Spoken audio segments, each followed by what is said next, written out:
Testing, 1, 2, 3. Bonjour. Bonjour à toutes et tous. Je crois que tout le monde est là, on me confirme que tout le monde est présent, y compris le Liban et les Nations Unies. Parfait.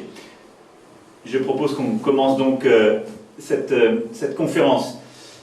Madame la secrétaire générale adjointe des Nations Unies, Mesdames et Messieurs les chefs d'État et de gouvernement, chers amis, il y a un an, jour pour jour, une terrible explosion ravageait le port de Beyrouth, et je crois que nous avons encore tous et toutes en mémoire la ville défigurée et surtout ses vies traumatisées. Et nous n'oublions rien des victimes, de leurs familles, de celles et ceux qui ont perdu la vie, de leurs proches, mais aussi de celles et ceux dont la vie a été profondément bousculée, renversée par cette terrible explosion.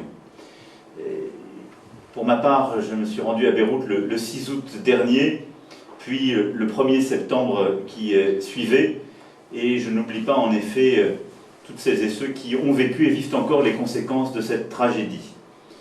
Et donc, pensez aujourd'hui avant tout, évidemment, à la population du Liban. Dans les suites immédiates du drame, nous avons apporté une première réponse humanitaire massive, et nous avions tenu une conférence similaire à celle-ci dans les jours qui avaient suivi. Nous avons mis en place, dans les heures qui ont suivi, un pont aérien et maritime. Les promesses de dons que nous avions formulées ensemble ont été tenues et même dépassées. Elles ont permis de répondre à l'urgence en matière de santé, d'éducation, de logement, d'aide alimentaire. Depuis, l'aide n'a cessé d'être acheminée. Et je sais que vous restez tous mobilisés, je vous en remercie très fortement. La France le reste aussi plus que jamais, l'État, mais aussi les régions, les villes, les entreprises, les simples citoyens, animés par un élan de solidarité très fort.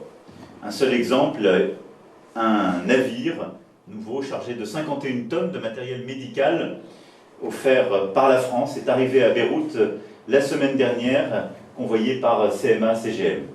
Un nouveau chargement de médicaments arrivera demain. Mais tout cela ne suffit pas. Ça ne suffit pas car la situation s'est encore dégradée. Et vous le savez, l'explosion du port n'a fait au fond qu'aggraver une crise protéiforme, économique, financière, sociale. Et cette crise est devenue aujourd'hui alimentaire. C'est pour y répondre que nous avons pris une nouvelle fois l'initiative avec le secrétaire général des Nations Unies de vous réunir aujourd'hui. Et cette conférence d'aujourd'hui est une conférence des gestes concrets, des actes, à destination des Libanaises et des Libanais. Nous devons en effet continuer à nous engager de manière concrète en partant des besoins réels identifiés par les Nations Unies. Et je sais que les Libanaises et les Libanais peuvent compter sur vous, comme ils peuvent compter sur la France. Je suis aujourd'hui en mesure de vous annoncer que nous allons, dans les 12 mois qui viennent, mettre en place près de 100 millions d'euros de nouveaux engagements en appui direct à la population du Liban, pour ce qui concerne la France. Cette aide portera sur l'éducation, avec un soutien exceptionnel aux familles, aux élèves, aux étudiants. Elle portera sur l'aide alimentaire, et nous allons en outre accroître notre soutien à l'agriculture dans ce cadre-là. La santé restera aussi une priorité absolue, et je veux ici annoncer également l'envoi de 500 000 doses de vaccins contre le Covid dans les prochaines semaines, et donc durant ce mois d'août. La France contribuera également à la reconstruction du port, véritable poumon du Liban, et je veux ici saluer l'annonce de CMA-CGM d'une aide d'urgence pour le maintien de l'activité du port. Comme je m'y étais engagé, nous continuerons à veiller à ce que notre soutien bénéficie directement à la population du Liban de manière transparente et traçable. Notre vigilance sur les mécanismes de suivi de cette aide est totale, avec l'appui indispensable des Nations Unies. Cette aide ira donc directement aux associations et aux ONG sur place, et je veux ici une nouvelle fois saluer les associations de terrain qui jouent un rôle essentiel et pallient bien souvent les défaillances de l'État, associations auxquelles notre aide internationale sera directement transmise, grâce aussi au truchement des Nations Unies, dont je salue le rôle, avec transparence et des comptes rendus réguliers. Je veux ici également, une fois encore, saluer le rôle essentiel des forces armées libanaises les FAL qui, depuis le début de la crise, jouent également un rôle de stabilisation, de transparence et d'accompagnement de la population. Notre engagement et notre vigilance doivent aussi se traduire par des outils d'action multilatéraux qui sont à mettre au bénéfice des Libanaises et des Libanais. Je pense au prêt de la Banque mondiale d'un montant de plus de 246 millions de dollars qui doit permettre, en l'absence d'État social, de bâtir un premier filet de protection sociale, dans des conditions satisfaisantes, transparentes également, et d'impartialité. Je pense aussi aux droits de tirage spéciaux du Fonds monétaire international qui doivent être utilisés de manière transparente, avec de la responsabilité et des mécanismes de compte-rendu, conformément aux orientations du G7 et du G20. Je souhaite maintenant m'adresser directement au président Aoun et à l'ensemble de la classe politique libanaise. Le président Aoun, qui est avec nous aujourd'hui, sait combien j'ai estime et respect pour lui, pour sa personne, pour le combattant de la liberté qu'il fut et pour l'élu du peuple libanais qu'il est. Néanmoins, je continue de considérer que la crise que vit le Liban n'est pas un coup du sort ni une fatalité. Elle est le fruit de faillites individuelles et collectives et de dysfonctionnements injustifiables. Elle résulte de toutes les défaillances d'un modèle qui s'est détourné du bien public et de l'intérêt général. Et l'ensemble de la classe politique libanaise, toute la classe politique libanaise, n'a eu de cesse de l'aggraver en faisant passer avant tout ses intérêts individuels et partisans avant les intérêts du peuple libanais. La France, comme la communauté internationale, nous avons pris nos responsabilités. Celle d'un partenaire proche, parce qu'elle est la France d'une amie bienveillante.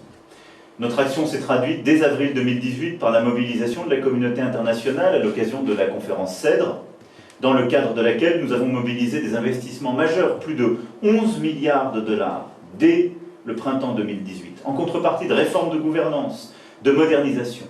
Aucune de ces réformes n'est advenue. Depuis, tous les rendez-vous ont été manqués. Aucun engagement n'a été tenu. Le Liban mérite définitivement mieux. Fort de sa population dynamique, active, dotée de multiples compétences reconnues dans la région et le monde entier, fort de sa culture, de sa tradition éducative, le Liban mérite mieux que de vivre de la solidarité internationale, et cela dépend de vous. Former un gouvernement, trouver les compromis nécessaires, mettre en œuvre la feuille de route décidée il y a bientôt 1 an. C'est pourquoi, je le répète une nouvelle fois, la première des priorités reste cela, la formation d'un gouvernement chargé des mesures les plus urgentes au service de la population, ce qui permettra à la communauté internationale d'appuyer encore davantage le Liban. La conférence d'aujourd'hui est une conférence humanitaire, de soutien à la population. Elle est donc inconditionnelle. Mais il n'y aura aucun chèque en blanc au bénéfice du système politique libanais, car il est, lui, depuis le début de la crise et même avant, défaillant. J'ai parlé de la bienveillance de la France à l'égard du Liban, elle se doit aussi d'être exigeante, elle l'est, elle le restera, et j'y veille. Les dirigeants libanais semblent faire le pari du pourrissement, je le regrette, je pense que c'est une faute historique et morale. La communauté internationale, elle, continue de se tenir aux côtés de la population. Nous avons pu prendre, plusieurs d'entre nous autour de l'écran aujourd'hui, des mesures restrictives à l'encontre des personnalités impliquées dans la corruption ou le blocage politique, et nous les assumons. Nous avons créé avec l'ensemble de nos partenaires européens un régime de sanctions spécifiques sur le Liban. Les dirigeants libanais ne doivent donc pas dans ce contexte douter une seule seconde de notre détermination. Cela vaut pour le gouvernement et sa formation, la mise en œuvre des réformes, mais également l'enquête sur le port, qui est attendue par toute la population libanaise. Il y a maintenant 1 an, l'enquête a été lancée. La France et plusieurs autres ont coopéré, apporté toutes les informations dont nous disposions. Nous sommes disponibles pour toutes les coopérations techniques une fois encore. Et je crois que les dirigeants libanais, j'en suis même sûr, sont redevables de la vérité et de la transparence à l'égard de leur population. Il en est de même enfin pour la tenue des élections au printemps prochain. Chacun doit désormais prendre ses responsabilités. Je resterai pour ma part aux côtés des Libanaises et des Libanais. Nous entretenons un vrai dialogue avec la société civile et j'ai d'ailleurs souhaité que soient à nouveau présents aujourd'hui parmi nous des représentants de ceux qui agissent au quotidien pour pallier les déficiences des dirigeants et bâtir le Liban de demain. Voilà, je vais ici vous redire ma détermination, celle de la communauté internationale ne faiblira pas. Nous continuerons de répondre aux besoins de la population de la manière la plus efficace et la plus directe possible.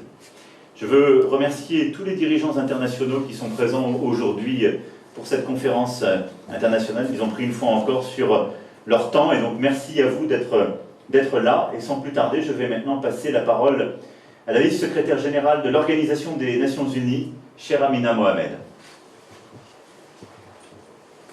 Thank you very much, President Macron, Excellencies. On behalf of the Secretary